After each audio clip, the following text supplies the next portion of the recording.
Alam nyo ba, nasa dinami-dami ng kanilang mga hearing, mapa-House man yan, mapa-Senado man yan, ay kakaunti na lamang ang kanilang nagagawang batas. Kung titignan ninyo dito sa mga hearing nila na ito, sabi nila, in aid of legislation, in aid of legislation. Sayang ang mga aircon, ang mga pamasahe, sayang ang mga pera ng taong bayan na ipinapakain sa mga kung sino-sinong resource person. Pero ang tanong, ilan na ba ang naipasa batas, enacted into law under this 19th Congress? Aba, ay ilan na nga ba? Kung babase na lamang tayo dito sa Senate, ang dami nilang i-file. Senate File Bill 2000, 431, 132. Ito po ay under first regular session, second regular session, third regular session. Ngayon, ano po ba? Ano bang mga dates ng mga first, second, and third regular session na yan? Ang first regular session ay July 25, 2022 hanggang June 2, 2023. Bawat session ay isang taon. Dito sa second regular session, nakikita natin July 24, 2023 up to 2024. At parehas din dito sa third regular session ay July 2024 at magtatapos yan sa 2025 ng June 6. Ibig sabihin po niyan, mga kababayan, itong 19th Congress ay patapos na po.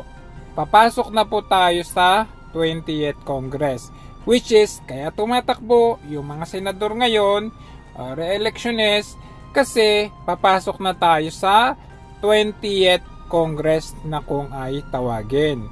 So ngayon, kaya Senado man yan o House man yan, papasok pa rin tayo sa 20th Congress. Ngayon, puntahan natin, ilan na nga bang batas ang naipasa batas? First regular session, 5 pa lang. Lilima ho.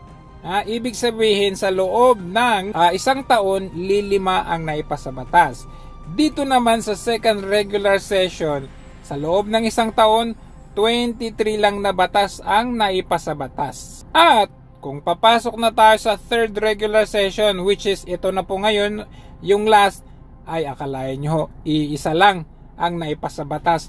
Nasaan yung sinasabi nila na lagi silang hearing ng hearing tapos sasabihin nila in aid of legislation. Ngayon mga kababayan, ito po ay hindi lang sa Senate kasi isang bill, House bill man o Senate bill, pag-iisahin yung bill ng House at ng Senate para maiinakto into a law. So ibig sabihin, kay Senado man o House yan, pag-iisayin natin itong first regular session na 5, second regular session na 23, at third regular session na 1, ang total ho niyan ay 29. 29 lang ho!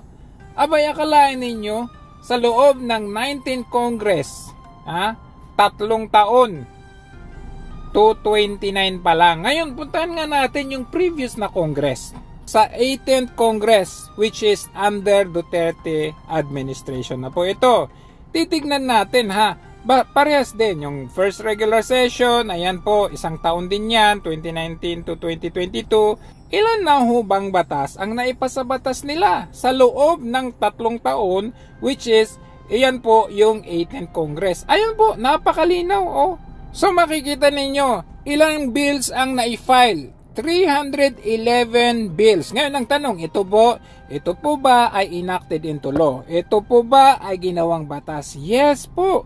Which were signed into law by President Rodrigo Roa Duterte. So ilan po yan? 311. 119 dito ay yung national ang scope niya. 192 dito ang local. So ibig sabihin, kahit sa national pa lang, 119. Abay, ilan doon sa 19th Congress? 29 lang. Tignan ninyo yung difference. Ang layo, 311, 29 lang sa 19th Congress. Abay, paano naman yung 17th Congress, Joe? Kasi 18th Congress to eh. O sige, puntahan natin yung 17th Congress. Aba, dito sa 17th Congress, ganun din. 2016, to 2019, tignan natin ilang batas ang naipasa batas po. Aba, tumataginting na 379 bills enacted into law by President Rodrigo Roa Duterte. 120 dito ang national, 250 nandito ang local. Pero tignan natin, ilan ba sa 19 Congress under President Marcos Bangag Jr.? Only 29. Abay, anong pinaggagawa ninyo? Lagi kayong sinasabi, aba ito po ay in aid of legislation, pero total 29 lamang ho ang naipasa batas ninyo sa 19th Congress. Pasok na po tayo sa 20th Congress. Ilang kaya uli ang batas na may papasa batas sa 20th Congress? Huwag nyo namang sabihing isa lang.